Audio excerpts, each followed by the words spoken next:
बिल्ली और चूहे की दोस्ती। एक सुंदर कहानी। बहुत समय पहले की बात है। एक शांत गांव में एक बिल्ली रहती थी जिसका नाम था गौरी। गौरी बहुत बुद्धिमान और शांत स्वभाव की थी। वह न तो किसी को नुकसान पहुंचाती थी, न ही किसी पर गुस्सा करती थी। उसी गांव में एक नटखट और चतुर चूहा भी रहता था जिसका नाम था मोती। मोती अक्सर अनाज के गोदामों में घुसकर दाना चुगता और फिर भाग जाता। गांव के लोग उससे परेशान थे, लेकिन वह बहुत होशियार था, किसी के हाथ नहीं आता। एक दिन मोती गलती से गौरी की झोपड़ी में घुस गया। उसे लगा अब तो उसकी अंतिम घड़ी आ गई, लेकिन गौरी ने उसे कुछ नहीं किया। वह बस मुस्कुराकर बोली, डर मत, मैं तुम्हें खाऊंगी नहीं। मैं अब मांस नहीं खाती। मैंने सत्य और अहिंसा का व्रत लिया है। मोती को बहुत आश्चर्य हुआ। सच में? तुम बिल्ली होकर मांस नहीं खाती?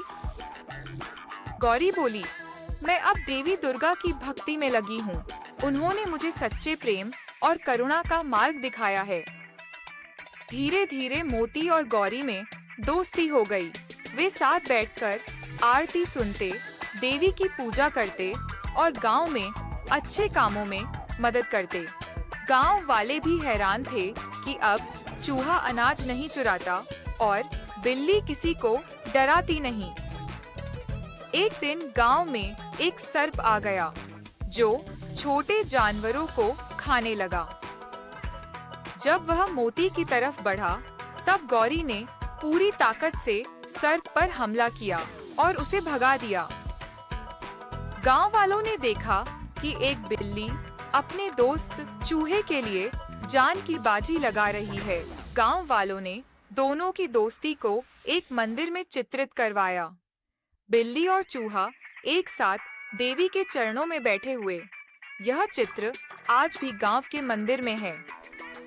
सीख, मॉरल: जब प्रेम और विश्वास होता है तो दुश्मन भी मित्र बन सकते हैं। अहिंसा और भक्ति का मार्ग सबसे ऊंचा होता है। अगर आप चाहें तो मैं इस कहानी का संक्षिप्त वीडियो, स्क्रिप्ट या बच्चों की किताब का रूप भी तैयार कर सकता हूँ।